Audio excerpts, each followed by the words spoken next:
Good morning. So we're going to read Skippyjon Jones in the Doghouse. Now, when we write this week, we are thinking and working on using our imaginations, and Skippyjon Jones is so good at using his imagination. So I want you to pay attention to how he thinks, because I think you're going to like it.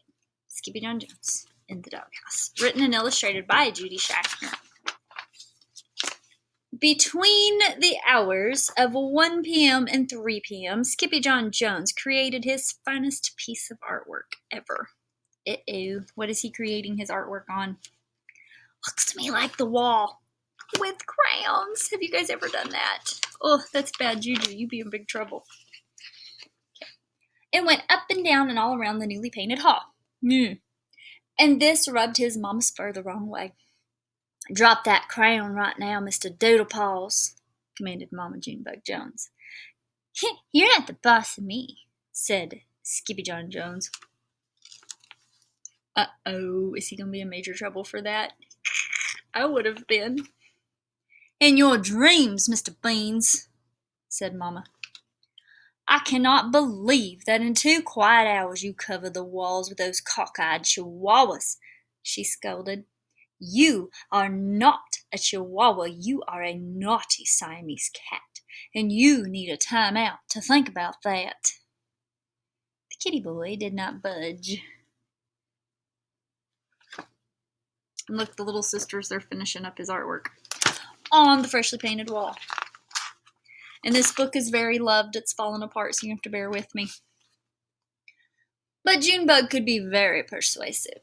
"If you think more like a cat," she said, "Mama will catch you a mouse big and fat. I'll dip it in butter and roll it in cheese. All you must do is think Siamese. And stay out of your closet, or you'll really be in the doghouse," she added, putting him into his room. Look, he's in grumpy pants. He's in timeout. In fact, Skippyjon Jones was thinking before Mama Junebug Jones even left. He was thinking of bouncing. I should put it in here so you can see.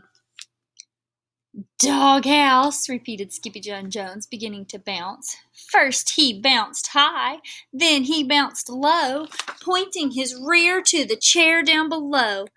"Everyone knows from my big ears to my toes, I'm not a Siamese cat, I'm Skippyjon Jones, a chihuahua to my bones. That's what I think about that." But he missed the chair and went careening into a pile of stuffed animals. "Hola jalapeno!" exclaimed Skippyjon Jones, pulling a bird from his ear. "The little bird says there is a babalito in the doghouse." Quicker than you can say, Skippyjon Jones, Skippyjon Jones, Skippyjon Jones. The kitty boy climbed into his mask and cape, and then using his verbose Spanish accent, he began to sing. "Oh, my name is Skippito Frisquito, and I heard from a little birdito that the doggies have fled from the gobbling head who goes by the name of Babalito." So, remember, he uses his imagination. He goes into the closet to pretend he is not a Siamese cat when he pretends he's a chihuahua. So he falls into all his little stuffed animals, and this little stuffed animal bird got stuck in his ear. So now he's pretending like the bird told him something about his friends the chimichangas, and he's going to go into his closet and see if he can rescue them. Down the hall, Mama and the girls squeezed together on the couch for a little TV. "Can Skippyjon watch Quiz Kitties with us?" asked Jillyboo. "Not right now, Pigeon Puff," answered Mama. "Skipperdoodle still has some serious Siamese thinking to do."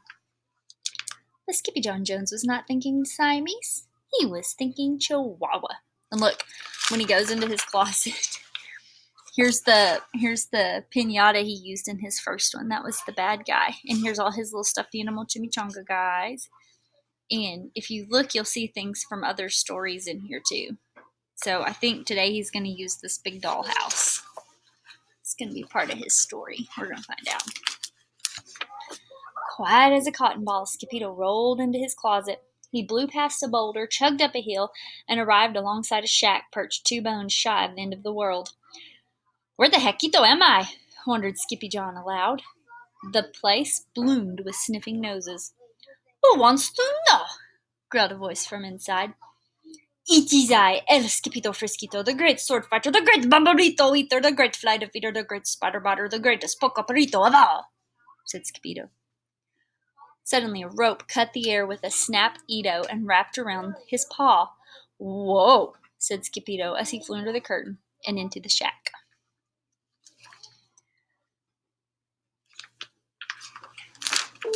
The house was chock full of chihuahuas.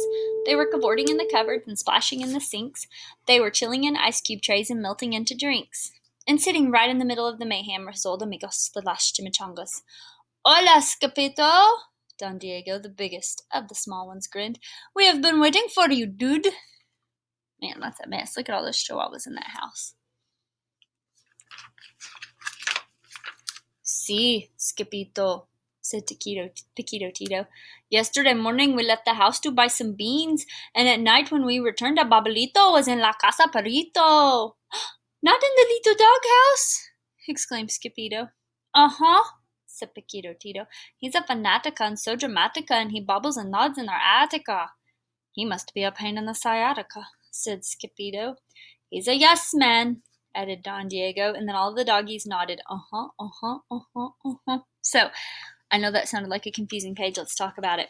So Skippydo is pretending like the Chimichangas got kicked out of their old house because somebody has taken it over when they were buying beans and kicked them out. And they say that he nods a lot. Uh-huh, uh-huh. What kind of toy can you think of that goes uh-huh, uh-huh, uh-huh, uh-huh, uh-huh? Think about it, and you'll see if you can figure it out, because there's a special kind of toy that goes uh-huh, uh-huh. A jumbalito pain, agreed Polka Dotito. And you are just what the dog ordered. This made the pochitos feel so good they all began to sing and dance. First you turn the music way up loud, then you nod your head up and down and wag your loco tail back and forth to the chimichanga rumba and the cha-cha-cha. Stop it, you are killing me, dudes, said Skippydo. Enough of the monkey business, said Paquito Tito as he pulled Skippydo outside and over to a giant tortilla. Lie down and close your eyes, ordered Paquito Tito. ¿Por qué? Asked Skippydo nervously. That means why? Because, dude, said Paquito Tito. At 5 o'clock, Abuelo Crespito will spill the frijoles. Not the beans again, said Skippydo. At 5, that's 5. Bells, a chihuahua as old as Montezuma, popped out of the holy boulder, and Patooey brought forth 3 beans. It's a 3-beaner, declared the burritos. Then they rolled Skippydo into a 3-bean burrito. Now we are sure to have the good luck. What a silly kitty pretending all of this. Then the burrito was packed onto the skateboard with the rest of the puchitos, and together they rolled over the cliff into the valley of the dogs. Oh, excuse me, singing as they went. Yes, sirree, sirrito, it is the return of our boy El Scapito. A bird in his ear said we needed him here. It's kaboom to the big babalito. The Los Chimichangas and the burrito blew into the town of Pato Ganzo faster than a flea on a flying fur ball. To the right of the square stood La Casa Perrito. That means house of the dogs. Mira, Skippydo, howled Don Diego. The nodding babalito is up in the attica. But Skippydo was too scared to look. Again, what kind of toy does a lot of this? Can you think of one? Because that's what Skippydo is pretending is the bad guy. The perritos did not give a hootito about Skippydo's jitters. They just wanted the babalito out. And they're saying bobble. Bobble. That should give you a clue as to what kind of toy does this. Is a babalito. With one big flourish, the perritos unrolled the tortilla and tossed the kitty boy and the beans up, up, up into the air until he landed on the roof of the doghouse. Go get them, Skippydo, cried the puchitos. Oh, mamalita, cried Skippydo, catching a glimpse of the hulking shadow of the babalito. Boingy, boingy, bouncy pounce. Skippydo flashed his naughty monkey eyes and lunged straight for the head of the babalito. Yee-ha-hito! Hollered Skippydo as he took the ride of his life, and in no time flat the kitty boy brought that babalito right down to size. Faster than you could say chili chewing chihuahuas, he grabbed the itty-bitty babalito and stuffed him into his pants. Lickety-splickety, rickety-tickety, Skippydo rode the railing all the way down to the front door. Have you figured out what toy it is? And he bounced into the good night air, landing right in the middle of the fluffy white tortilla.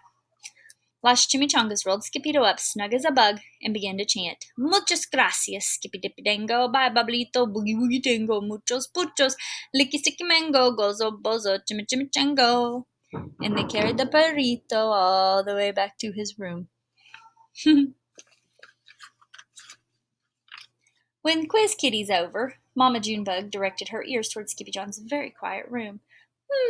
Mused Mama, I wonder what he's up to. She told the girls to go take a peek. He's all wrapped up in his old white blankie, said Jezebel. That was the tortilla, his old white blankie. And he's talking to my itty bitty kitty bobblehead, said Jujubee. That was the toy. It was a bobblehead. That was the bad guy. Maybe he's thinking Siamese, added Jillyboo. Really? Asked Mama. Oh, he's such a little crumb cake. But Skippyjon Jones was not thinking Siamese. He was still thinking Chihuahua. Do you like mice and beans? Skippyjon asked the bobblehead, and then he touched the itty bitty kitty's nose with the tip of his blanket. The bobblehead just nodded. Me too, said Skippyjon Jones.